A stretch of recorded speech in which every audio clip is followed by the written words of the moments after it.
Sabi nung isang kaibigan ko na tiga Cebu, na kaibigan din niya, sabi niya, pare, bakit mo naman ginaganyan si Sara? Wala naman niyang ginawa sa iyo. Sinisira mo ang pangalan. Sabi niya doon sa kaibigan namin, putang ina pare, hindi ko naman kilala si Sara at hindi niya ako kilala. So ano bang pakialam ko sa kanya? Putang ina na rin. Putang ina na rin. Nandito ako ngayon sa distrito niya. Nagpapakilala ako sa inyong lahat. Ako si Sara Duterte. Kaya ko makipag-away sa kanal. Magandang gabi, mga batang Quiapo! Ako, balita ko, kanina pa kayong alas 6 ng gabi. Di wala nagsaing sa bahay. Patay. Maraming titilapong kaldero. Kung wala nagsaing sa bahay, wala pa rin kumakain. Sigurado kayo? O ngayon, dapat ako magsasalita. Pero, ngayong gabi, very special ang gabing ito sa Quiapo. Dahil mas gugustuhin ko na mapakinggan ninyo ang mensahe sa inyo mismo ni dating Pangulong Rodrigo Roa Duterte. Na dadalhin sa atin ang mensahe na yan ng kanyang maganda at magaling na anak na Vice President Sara Duterte.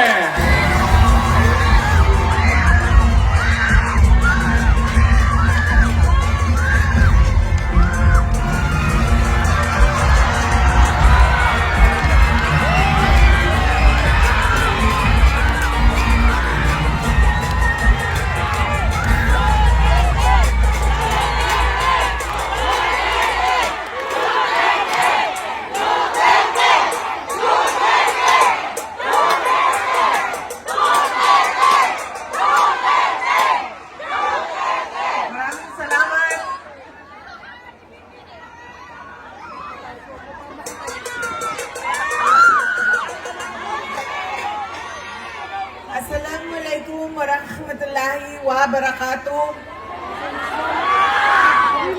Madayaw mayong gabi kaninyong tanan. Magandang gabi sa inyong lahat. Unahin ko po muna ang aking mga pagpapasalamat. Nagpapasalamat tayo sa ating babalik na Mayor Isko Moreno Dumagoso sa kanyang pagpapahiram sa atin ng stage, ng ilaw, ng kuryente, ng mikropono para mapaabot sa inyo ang aming mga mensahe ngayong gabi na ito. Pangalawang pagpapasalamat ay sa inyong lahat, mga kababayan, dahil marami sa inyo ang hindi pa kumakain, hindi pa nagluto, pero nandito, galing pa sa trabaho, pero nandito kayo para makinig sa amin at sa aming mga mensahe para sa bayan. Maraming salamat po sa inyong lahat. We love you, Mom!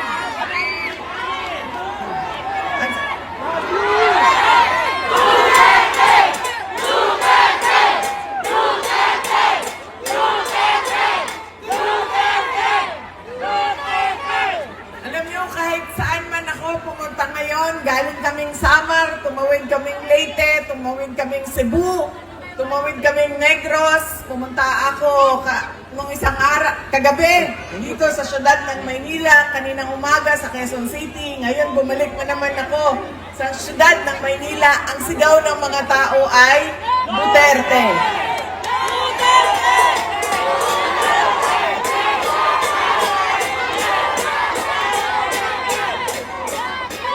Baka lang po, nakakalimutan ninyo na hindi po ako kandidato ngayong ngayong eleksyon na ito.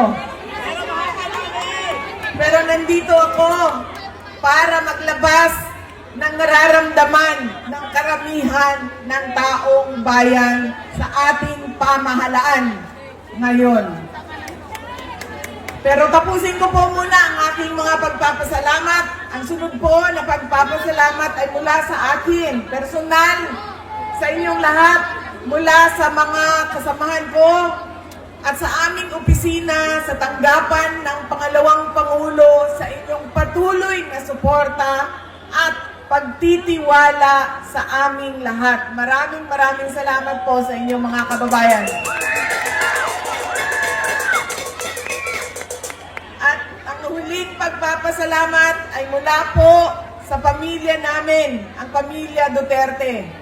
Napakalaki ng utang na loob namin sa inyong lahat sa pagkakataon na ibinibigay ninyo sa amin na makapaglingkod sa ating bayan. Dako, kaayo, ang amuang utang nga kabubutong kaninyong tanan sa oportunidad na ginahatag ninyo kanamo nga mga makaserbisyo sa ato ang nasod. Daghan kaayong salamat. Daghan salamat. Alam nyo, marami sa ating mga problema ngayon ay dahil sa ugali nating mga Pilipino kung paano tayo pumipili ng leader ng ating mga komunidad at ng ating bayan. Una na ugali ng Pilipino ay kung sino yung nagpapatawa sa kanila, sumasayaw, kumakanta, na-entertain sila, ay yun ang naaalala nila pag-upo nila doon sa presinto, sa voting precinct natin. Hindi na natin tinatanong, ano ba ang pangako ng tao na ito nung siya ay tumayo sa entablado para mangampanya? Tinupad ba niya ang kanyang pangako? Yan ang ugali natin. Maganda sa paningin, sumasayaw, na-entertain ako, naaaliw ako sa kanya, iboboto ko siya. Hindi na natin tinanong. Noong ba ikaw ay nangako na 20 pesos ang kilo ng bigas ay tinupad mo ba?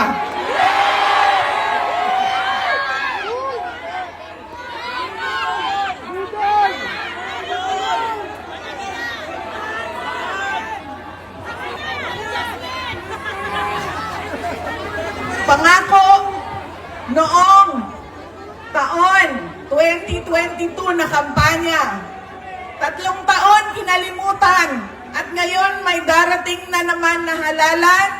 Meron na naman tayong 20 pesos na bigas doon sa Visayas. Na para bang nakalimutan na ang Luzon at Mindanao dahil hinahabol ang boto ng Visayas. Yan ang ugali natin. Hindi na natin tinatanong, nung tumayo ka ba, binigay mo ba yung pangako mo? Pangalawang ugali ng mga Pilipino sa pagpili ng kanilang mga leader. Galing sa pamilyang mga politiko, galing sa sikat na apelido, na endorso ng sikat at mahal natin na tao ay automatic ang boto natin. Hindi dahil Duterte yan, ay automatic ang boto ninyo. Dapat tinitingnan din ninyo ano ba ang kapasidad at abilidad ng tao na ito. Duterte ka, pero ano ang kaya mong gawin para sa bayan? Kailangan ko banggitin na ang congressman ninyo dito sa distrito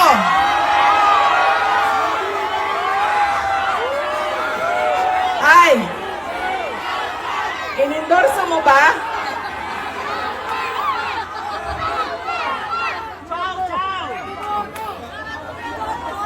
Yan. An example. Ang sample ng automatic yung boto natin, sikat, endorse ng sikat, galing sa pamilya ng mga politiko Duterte, yan, boto natin yan. Ganyan ang ugali nating mga Pilipino. Alam nyo, yung congressman nyo, si Joel Chua ba yun?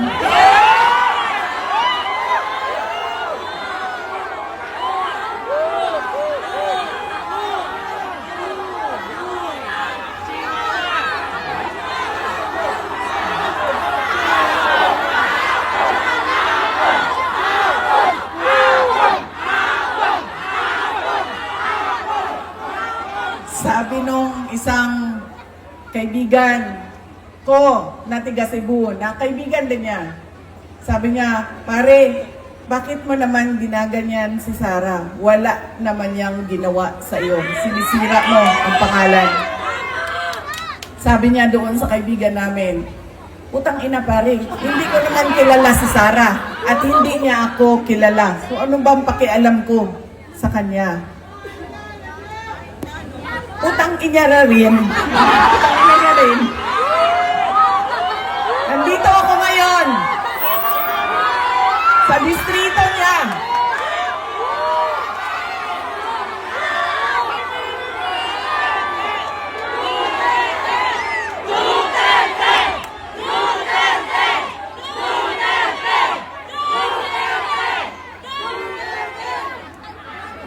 Nagpapakilala ako sa inyong lahat. Ako, si Sara Duterte. Kaya ko makipag-away sa kanal.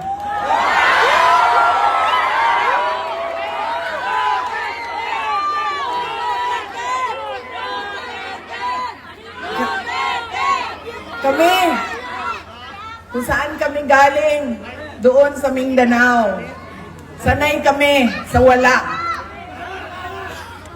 Kaya, walang mawawala sa akin kung dalhin ko ang away na ito dito sa kanal ng distrito ninyo.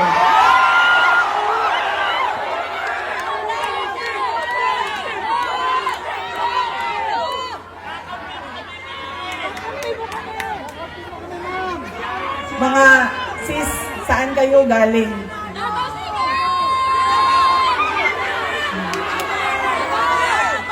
Kinsay mga tausog diri? Mga Maranao.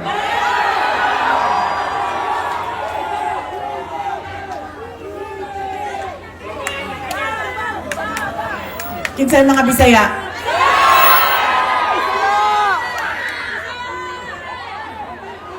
Ayaw mong kalimot ha, pag-abot sa adlaw sa pinili ay butangin na ninyo og 0 si Chua.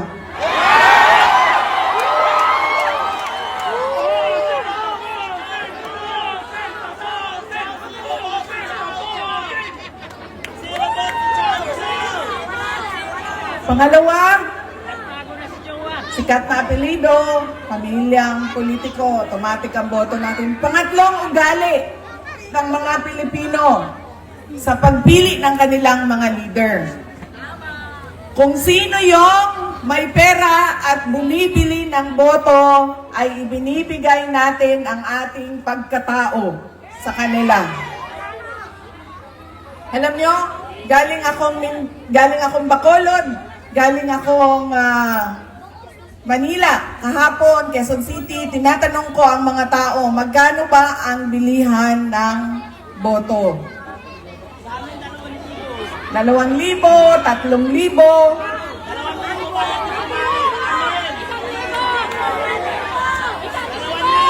Meron pang bilihan ng boto na tawag ay tupad, akap, AIX, MAIP,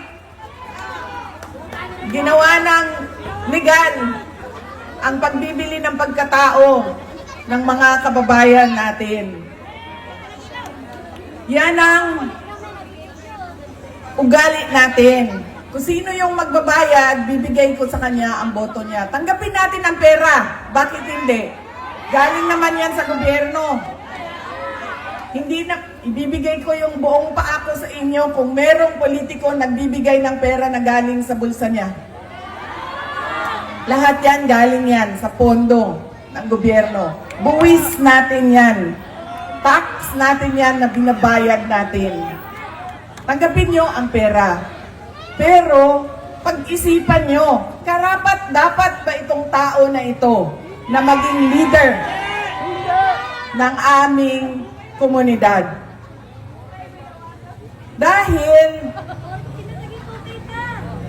pag binibigay natin ang boto natin at hindi natin pinag-iisipan ang ating initiate na pangalan, babalik na naman tayo doon sa hindi ko na kailangan ibigay ang pangako ko sa inyo habang ako ay nangangampanya dahil binayaran na kita para sa boto mo.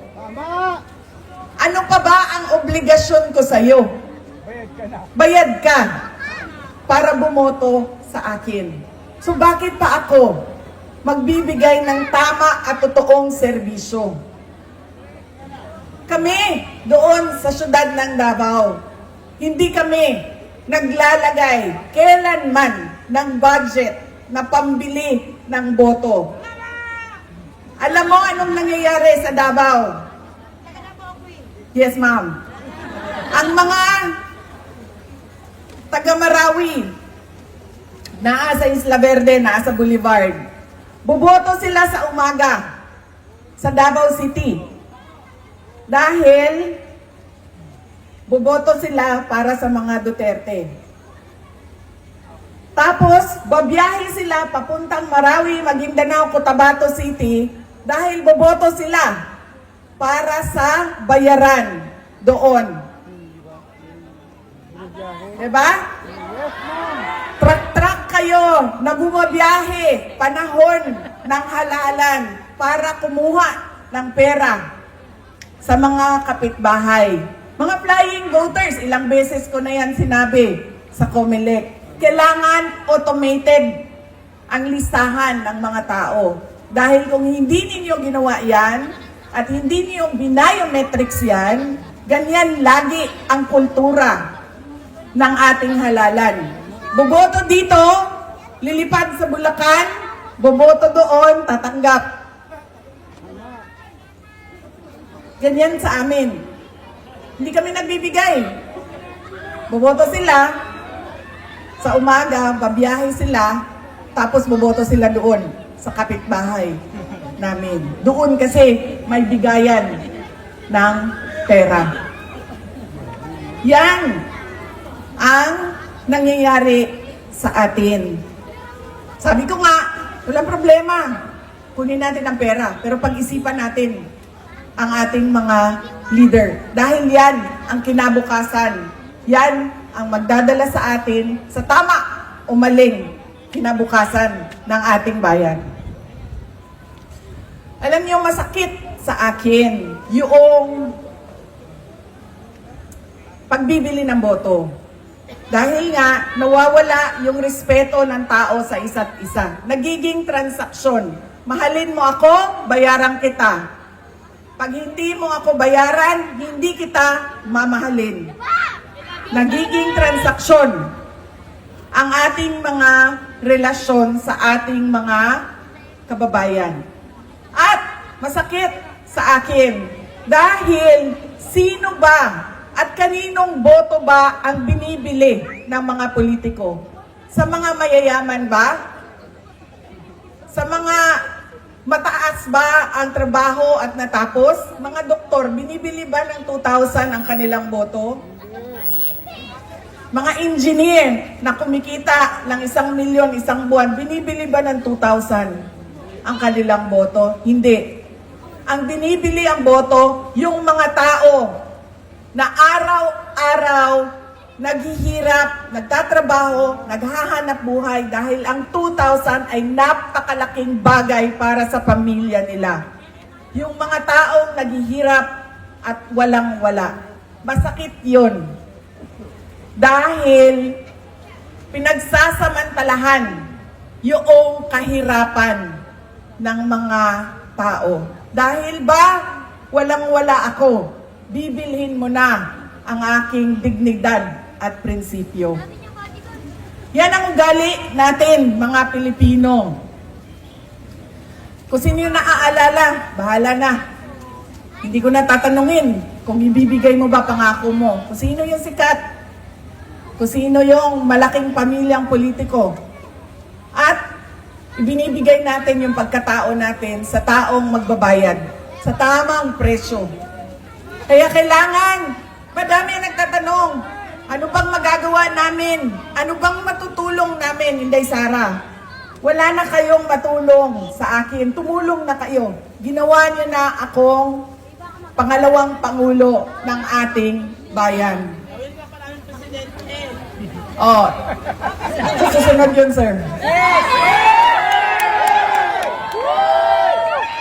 Pero sandali lang, sir. Nandito muna tayo. Huwag niyong kalimutan, hindi ako kandidato.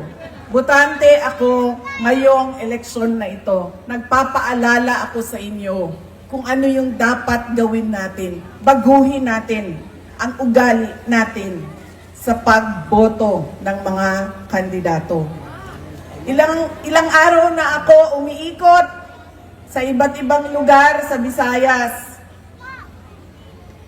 Baka dahil naging 20 pesos yung bigas doon dahil umikot ako doon o gali ako sa Marlete. Lang ako napaisip pa. Oo nga eh. Bukas 20 na yung bigas na nga dito kasi dumaan sa Inday sa akin. Salamat kayo sa akin! Ngayon lang ako napaisip na. Galing ako sa Marlete, Cebu, Negros. Bacolod, Negros Occidental. Lahat ng madaanan ko, Manila, Quezon City, nagtatanong, kamusta na ba si dating Pangulong Rodrigo Duterte?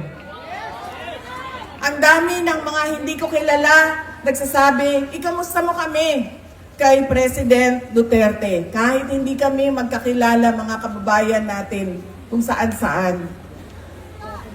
Okay lang po si Pangulong Duterte. Wala naman po siyang problema sa sakit. Ang kanya lang ay hindi siya marunong sa gawaing pambahay.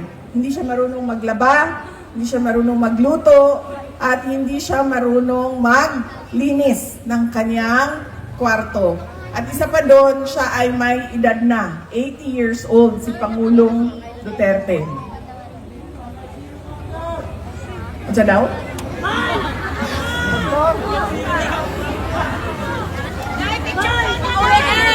Sabi ko sa kanya, alam mo ang pinakamadali dyan, itlog na lang, halu-haluin mo lang yan, dagdagan mo ng asin at paminta, tapos lutuin mo sa mantika, okay na yan. Sabi niya sa akin, hindi nga ako marunong magpakulo ng tubig, magpaluto ka pa ng itlog. Yun lang naman ang kanyang challenges o nahihirapan siya doon sa loob. Noong may Coke Zero doon sa supply kasi may vendo siya. May vendo sila. Kanina tumawag siya sa akin. Ganun pa rin, pinakamusta ko siya. Kamusta ba? May nararamdaman ka ba? Masakit ang ulo mo, masakit ang tuhod mo. Sabi niya, hindi. Masakit lang ang aking puso.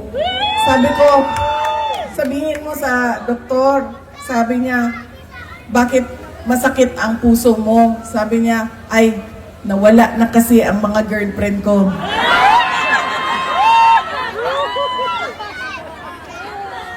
Sabi ko, ay, naku, huwag ka mag-alala. Dahil may 2 girlfriend dyan sa labas ng kulungan, nag-aaway, nag-aantay na lumabas ka. Tapos sabi niya sa akin, sumali ba sa away ang nanay mo? Sabi ko sa kanya, ay naku, wala na siyang pakialam sa'yo. Yan po ang update kay Pangulong Duterte.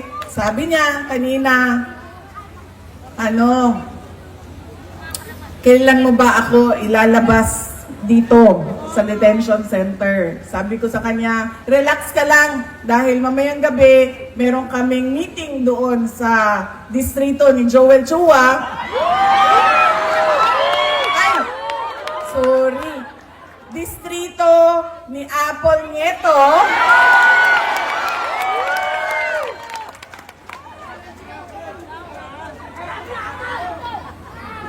At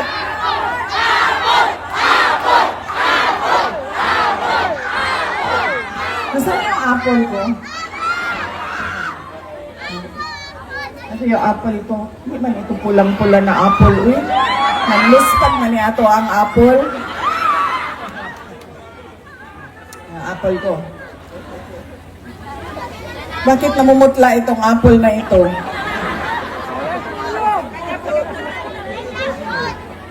Ha?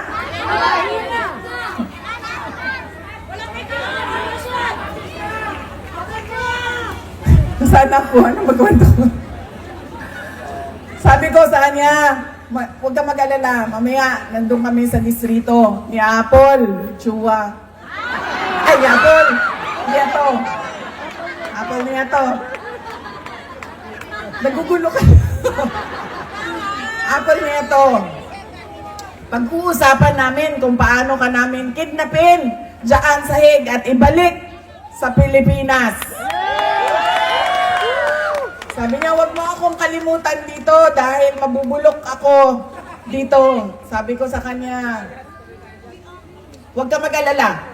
Marami ang nagdadasal sa Pilipinas at sa buong mundo para maibalik ka sa ating mahal na inang bayan.